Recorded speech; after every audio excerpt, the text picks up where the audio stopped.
So, folks, I have been a co host on The Line now for several months, and I'm really excited to finally begin presenting you guys different conversations that I've had with callers into the Transatlantic Call-In Show, which again is a show hosted on The Line. All of you should go check out The Line. You can find a link to go subscribe down in the description, as well as links to their Patreon and their merch store. Go check it out. It's really fun. People call in, and specifically on the show that I'm on, but there are many others that you can check out. People call in to ask about trans issues and talk or debate about trans rights, trans people, and also to learn. So you never quite know what you're going to get on this show, and I'm really excited to be a part of it and also to finally have a way to debate or interact with people who have different ideas from me in a little bit more of an equal footing. So I'm not just yelling at commenters or yelling at chatters anymore. Now it is, in fact, talking with and debating ideas with people who are actually talking to me. So check it out. It's really, really cool. Go check out the original episode if you want to see it all in full. And also, every Thursday, the Transatlantic Call-In Show is on live. So you can also call in if you have an idea you want to run by the co-hosts, or if you want to debate a different thing. Whatever you want. But it is live every Thursday. Go check it out. It is really, really fun. Link down to the original episode as well down in the description. And I hope you enjoy. Okay, John, pronouns he, him from the UK. What could I do better when discussing respect for trans identities with Christian friends? John, you are live on Takis with Arden and Jack. What's going on? Hi there. So I am genuinely from the UK. I hope my accent at least provides some backup for that. Yep, you're good. And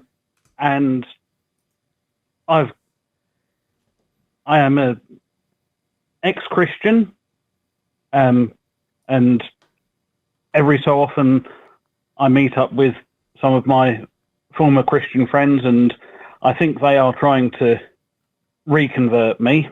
And I'm not particularly trying to deconvert them, but just have conversations, discuss topics. And last week, I saw them and we had a bit of a chat. We were talking about whether it's always right for someone to follow their conscience, and the hypothetical situation they came up with was, should a Christian teacher be sanctioned if they don't recognize the trans identity, the name and the pronouns of one of their students?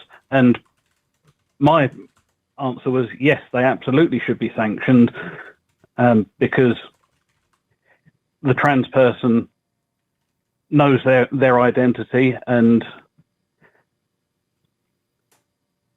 as my understanding of not sure of the best term, but my understanding is that the best thing for trans people is to acknowledge and support their identity, even if you're not immediately forcing them to do anything other than have use the name, use the pronouns, wear the clothes so that they feel best matches who they think they are, because no one ultimately knows who you are better than you know yourself, is my view. And they then went to the position of going, oh no, well, biologically they are either male or female, and every cell in their body knows that, and it kind of, so they seem to then retreat from the following your conscience to saying that studies prove that their worldview is correct, which goes against what I've sort of understood of the situation, which is, as I say, that trans people are very much real and very much valid, and it's not something that you should try and suppress or be in any way anything other than respectful of. So does that make sense so far? It does. Yeah. I think it's hard to give you there's not going to be a silver bullet, right? Like what's going to be convincing to every person is going to be different. And so I can't tell you this is the one thing that's going to work. Sometimes I find that when talking to people like that, you can kind of get around the whole evidentiary conversation by kind of just talking about people tend to view bodily autonomy as a pretty obvious right. And so you can kind of say regardless of whether trans people are whatever, whether they're really a man or woman or a boy or girl, whether X, Y, or Z, we can go down all those arguments about the science. Fundamentally, they have a right to express themselves in whatever way they see fit. And so long as they aren't hurting anybody else, what business do you have just disrespecting them in front of their entire peers, making their learning experience more difficult, making them more isolated from the community while they're trying to learn and be a student?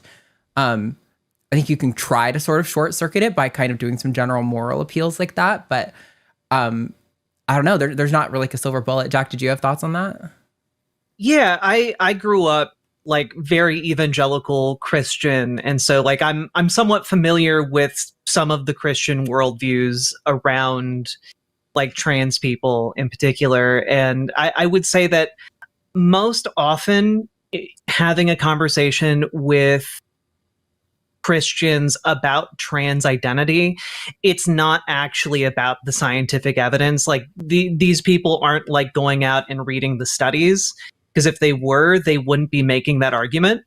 And also, for them, I think the best way to reach them, if you're going to attempt it, is to kind of engage with them more on everyday grounds, right? They're coming up with a hypothetical about a student in a classroom, and it's kind of well, if in the 1950s, if girls showed up in the classroom wearing pants, that was considered too boyish, and they would be punished and sent home and forced to change. That has obviously changed now, but you can find different instances of things like that. And we know that it's better for kids to be able to express themselves as they see fit. We know that. But I would suggest that maybe this is already too abstracted from where they're actually coming from, because I find that the best way to really reach someone like this is to bring it all the way down to how do you determine on a day-to-day basis whether someone is a man or a woman? You're walking down the street, you see someone, how are you determining that? Because it's not by looking at their cells, it's not by doing a DNA test, you're not taking their blood before you use pronouns. You're not running any batch of tests or anything like that. It has nothing to do with the science, because we're actually talking about a social construct. We're talking about gender, which is different from sex.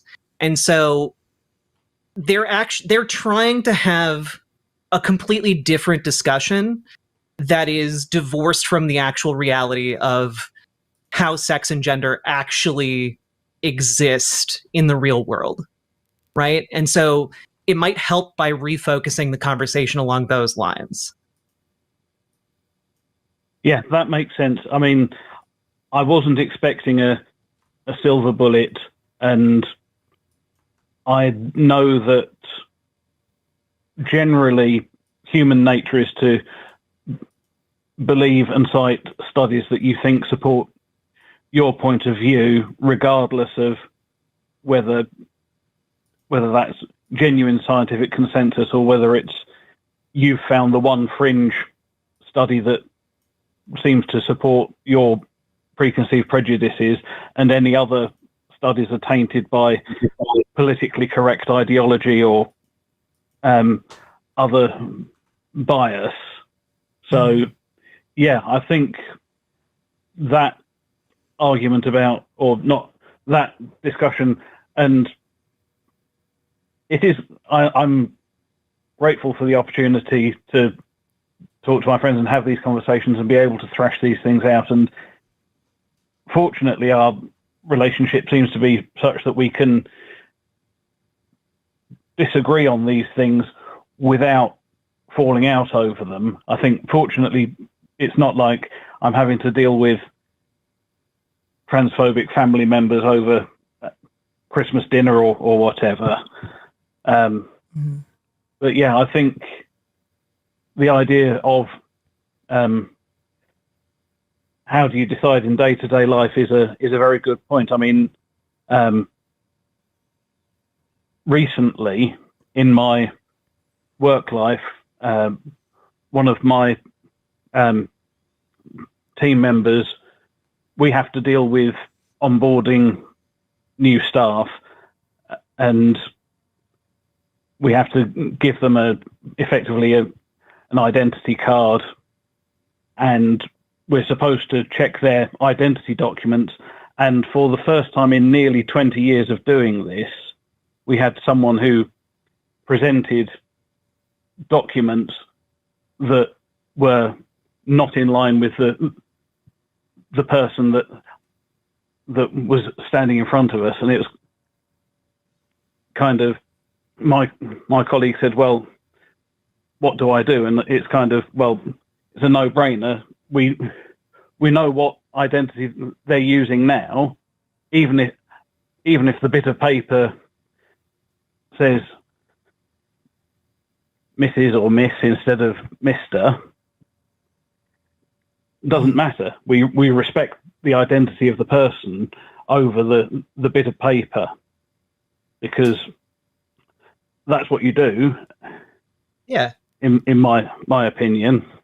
And yeah, I think it's really that simple. Like, there's a lot of discussion about like, oh, like you can't make me think you're really a woman or whatever. And my response to that is always like, I don't care if you, an individual, really think I'm a woman or whatever. Like, what I care about is being respected and treated decently in society. And I think that is like a bare minimum expectation that should just be around. Like, if you know that somebody doesn't want to be called something and you call them that, you are kind of being a jerk for no reason other than you have some sort of ideology that you think should take precedence over respect in a social situation. So it sounds like you're doing a great job, John. And I appreciate you having these conversations with your friends, by the way, because it's difficult for trans people to do that. And when cis people are able to like have these discussions with their cis friends, I think it's not going to maybe cure everything, but it will plant some seeds that could be, that could blossom into like some changing minds and changing hearts down the road. So I really appreciate that you're having those conversations. Thanks a lot. Right. Well, that's everything from me. So I'm sure you've got lots of other calls to get to, but thanks for the conversation, Arden and Jack. Yeah. Thanks for calling, John. Have a good day. Yeah. Thank you. Thanks. Bye. That was lovely. John was really nice. Let me send a message to our screener really quick to leave some lines open for spice. Like I always break it down to like, what's the neighborly thing to do? Like it's 100%. It really just boils down to like, would a good neighbor do that? No, then don't do it. Yep. Yeah. It's, I am so not interested in convincing an individual that like my view of myself is correct. Because that's just like an insane situation to be in. I'm more interested in if my neighbor like has the common decency to like respect me in a conversation. Well, that certainly was a time. And I just want to remind you guys to check down in the description below for links to the original episode, links to the line itself if you want to subscribe, and you should. And also remember, leave a like on this video as well as the video for the actual episode, which again, link down below. And comments also really help. So leave a comment here, leave a comment there, leave a comment everywhere. And also check out their merch, Patreon, etc. Really cool to be a part of this project. And I hope you enjoyed it. Let's keep on going. And I'll see you next time. Riverboat Jack is coming to town. All the viewers gather round. Twitch and YouTube and switching streams. All that content is bursting the seams. Politics, being, flame more. Your sense of